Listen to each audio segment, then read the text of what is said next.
What's up, everyone? Welcome to the podcast. I'm your host, Isaiah Copan.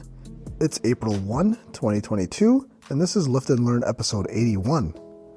In this episode, I'll be talking about why tempo is so important when it comes to lifting weights, and why you need to start doing more incline bench press or some kind of movement in an incline variation. We all love hitting the flat barbell bench press, but if you've been neglecting the incline variation, I'll tell you why you need to start going into the gym and doing the incline first on your next chest day. Before that though, I'll talk a bit about what I've been up to lately, and that might include fitness related topics, and it might not. If you want to follow me, your host, on Instagram, it's isaiah.copan, and you can also check out my website, isaiahcopan.com. The podcast is on Instagram at Lift and Learn Podcast, on Twitter at Lift and Learn Pod, and also on Facebook. You can just search Lift and Learn Podcast. With that being said, let's get into it. So first off, an announcement, because this podcast is about to go through a bit of a pivot in the coming weeks. I know this is supposed to be a podcast about fitness and health, but I'm actually going to be completely switching the main focus of the podcast from now on. This is now officially, strictly a sports-only podcast, so I won't be talking about fitness from now on. No more will I read up-to-date studies in the fitness industry that's super boring anyway, and no more free content to improve your health. No more. I think I'm just much more passionate about sports than fitness. I don't even work out anymore, honestly. I just don't have the patience when it comes to waiting for more muscle and more gains and more strength in my lifts. I give up. Guys, I'm kidding. April Fools, be wary of what you read today. That's your first lesson for today. I actually will not try to talk about sports until the playoffs start, which is later this month, I believe. I can't believe it's April already. Hockey and basketball playoffs are coming up soon. Basketball playoffs are just a few weeks away, and hockey, I probably won't be watching too much of that since the Blackhawks are pretty much eliminated from even making the playoffs. So off to the draft lottery we go. I'll probably just be watching the Leafs blow it in the first round, as usual. Anyways, on to more fitness content, which I love providing for you all. Sorry about the scare earlier. Let's talk about how my own lifts went first. I made some good progress this week, so I hope you all have as well. And I know I'm not an elite lifter by any means, but any progress is good progress, whether that be in the gym or with sleep or with diet or just with life in general. Progress can be measured in so many different ways. It's not just one metric. So my workouts, my most memorable one was probably from this past Monday. That was my upper body day from this past week. I hit the 110-pound dumbbells that day, so I'm getting closer to the end of the rack. My gym only goes up to 120-pound dumbbells. For the flat dumbbell press, I touched the 110s for a few sets, but the main focus for this week was actually this new form that I found out this week, trying something a little bit new. I was just browsing around on social media and Matt Ogus popped up, and he was one of the OG fitness YouTubers that I followed from back in the day. He usually had pretty good information and still does today. I just don't really pay too much attention to social media fitness on Instagram for the most part. I remember being at college when I first started studying all of this. I'd be with my buddies in between class. We'd be watching Mike Rashid, C.T. Fletcher, Chris Jones, represent Physiques of Greatness, now Pump Chasers. And I did watch some Matt Ogus also. I found out he was Filipino later on, but that's not really important. He's about my height, actually, and he's most likely natty, so that was like the achievable body that I could get, no homo. But anyways, he posted something about how he changed his chest, the flat dumbbell bench form, so I figured I'd try it out. So what happens is, as you get heavier and heavier on the dumbbell presses, the dumbbells are actually too big to get proper range of motion if you do them in a grip where you're mimicking doing a barbell, but with the dumbbells, like if your wrists are pronated. So with this grip, because the dumbbells are so big, they stick out on the sides, so that limits your range of motion because your chest will get in the way, making your range of motion possibly even shorter than on barbell bench press, and that would defeat the whole purpose of using dumbbells in the first place. So a way around that, he was showing how in a more neutral grip, like a handshake position, the dumbbell doesn't get in the way and you actually can extend your range of motion with this neutral grip. This is great because the dumbbell's advantage over the barbell is that you should be able to get more of a range of motion. But as you get heavier, that's not really the case because the weights are just sticking out too much. So this method will take a little bit of getting used to, but that's a good sign that I was actually able to hit the 110s for a few reps this week. So let's hopefully keep that train chugging forward there. That same day though, here's me overreaching again. I was doing overhead press and I was determined to get 2 sets of 8 reps with 135. And I actually fell 2 reps shy, and that's because on the first set of 8, I wasn't going to let anything get in the way. So I pushed myself there on that first set, and I kind of tweaked my neck a little bit in the process, of course. I was feeling some pain in the back of my neck, so basically where my traps are. I mean, I still got the 8 reps on the first set, and I'm like 85 to 90% good now and recovered. But earlier this week, I couldn't really turn my neck, but I knew the pain would just go away in a few days. It wasn't that big of a deal. It's something that happens to me every now and then when I push myself too hard. That's just what I do. It's just hard to tame it down sometimes. That's just the little aches and pains that you sometimes have to deal with when you're in the moment. So because of that neck pain, my second set on OHP, I only ended up getting 6 reps because I wasn't trying to make it worse. I knew instantly that it didn't feel good. So on my second set, I didn't go all the way to failure because I was already feeling pretty fragile. Thankfully, the neck pain didn't affect my leg day, which was the next day. That day, I just practiced doing deadlifts and squats. No crazy numbers there. But the next week of training should be pretty exciting for me, and I'll talk about that next time. I'll just talk about 2 things before we dive into the fitness topics for today. I've just been talking to some of my clients, and an important message kept popping up this week. I think it could be partly due to warm weather coming up pretty soon here, but I have a few clients and some people who have reached out to me because they're starting to cut down for the summer. So I know a few people who are planning to lose weight over the coming months and have already started that process. I have some clients who are a few weeks into their own cut phase now. One thing that kept popping up though that I figured I'd just remind everyone listening on here. Please guys, whatever it is you're doing, this can be fitness related or outside of fitness, whatever it is, stop putting too much pressure on yourself. In terms of cutting, let's say don't be upset or have your whole day start off on the wrong foot because you didn't reach some goal weight for the week. Stop pressuring yourself to lose an inch on your waist this week, and then if it doesn't happen, then you'll think of yourself as a failure or failing to reach your goal. It's just a minuscule part of your life, and trust me, more times than not, once you get to that goal, you'll celebrate to yourself for a second, and then you'll get right back to thinking, okay, now how am I going to be even better tomorrow or next week? Take a second and just enjoy that you're able to live the life that you live. Like, you're really going to be in a bad mood because you didn't lose an extra half a pound of weight. I mean, there's bigger problems than that going on in the world. This is a long process. The only way you're going to go through with all of this is if you enjoy it. So reduce the amount of pressure you're putting on yourself. This is going to help you enjoy every day in the gym or just every day in your life. You don't want to always look at yourself in a negative light because then you'll start hating yourself. It's just more unnecessary stress in your life that, let's face it, we don't need another stressor in our lives.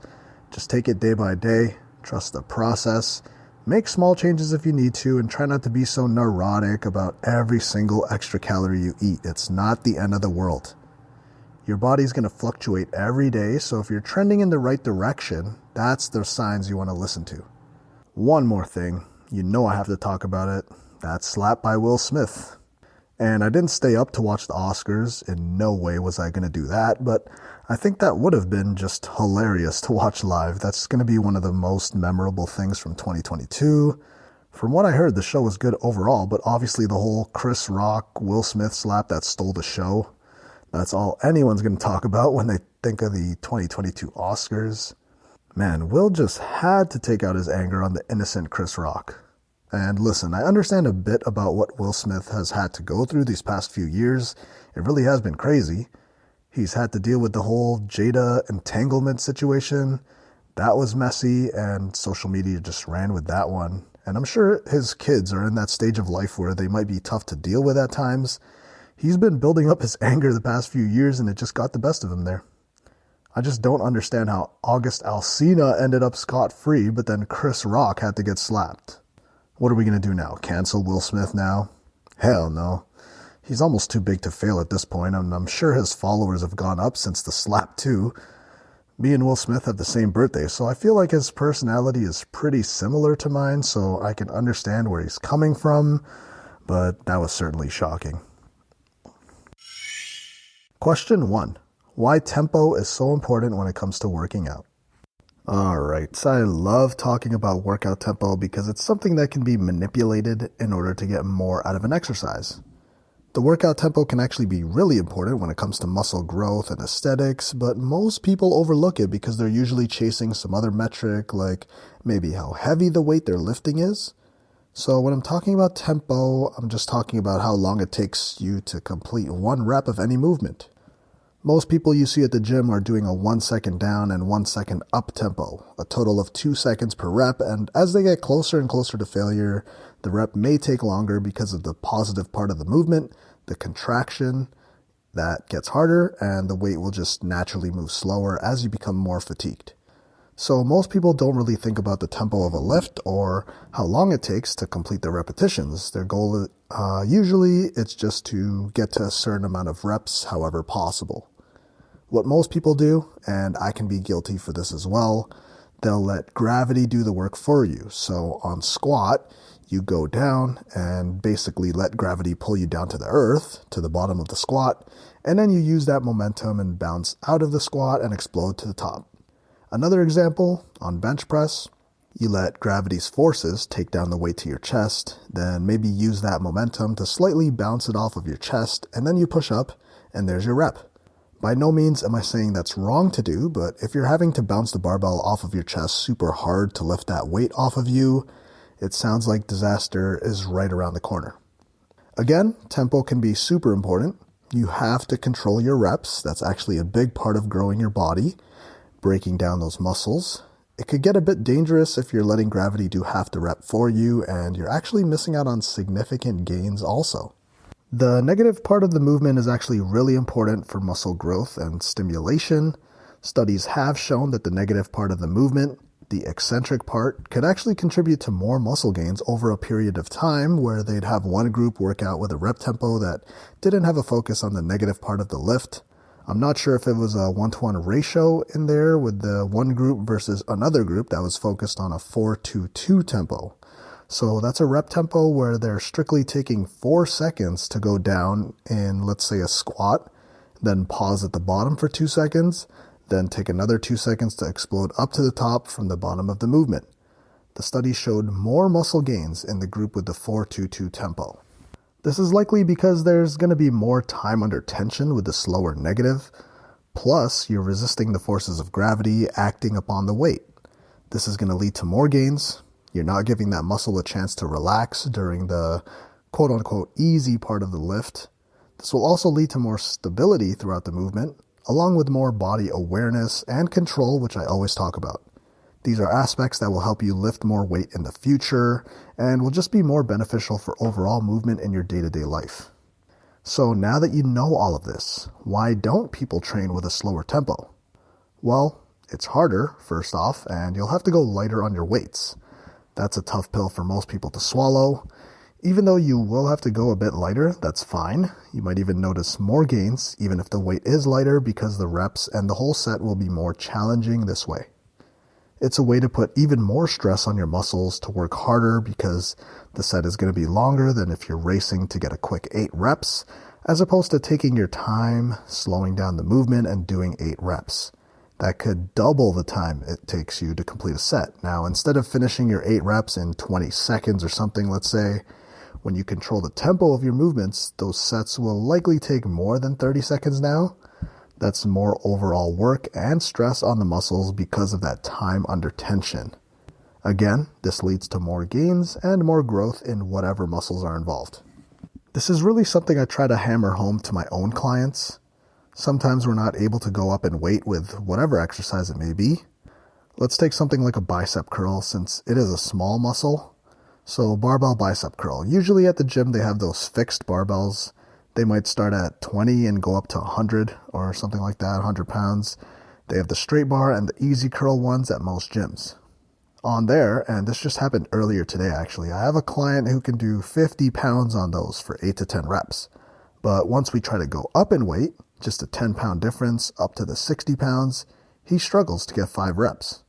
In this situation, we can make the exercise more difficult by slowing down the tempo of the movement. So with the 50 pounds, he was able to do 8 to 10 reps with a quick tempo. So maybe 2 seconds on the way down and 1 second on the way up.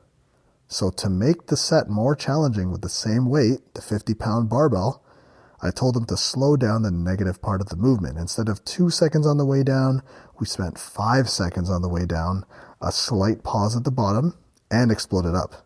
And that was a tough set for 5 reps or so, but we did that for a few sessions consistently, and he got stronger pretty quickly and passed through this mini plateau he had. A few weeks later, he was hitting the heavier weight, the 60-pound barbell, no problem. Even speaking from my own experience, I noticed this for myself on bench press. As the weight gets heavier and heavier, and I noticed this from actually recording my set, comparing rep tempos between warm-up sets and just older heavy sets from months ago, as the weight gets heavier, I have the tendency to speed up my bench press more and more. So when the weight gets heavier, I let gravity take the weight down to my chest. So I basically give my chest muscles a split second to recuperate kinda.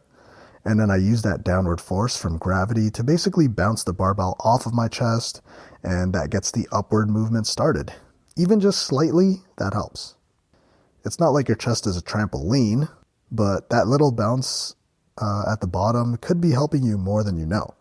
So when I start to notice that I'm excessively bouncing the weight off of my chest, that's when I remind myself that I need to slow down the movement and maybe lighten the weight a bit also.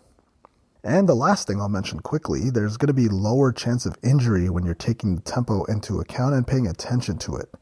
If you're constantly letting gravity do half of the movement, it's only a matter of time where you're lifting weight that's actually too heavy for you, and when you figure that out, it might be too late.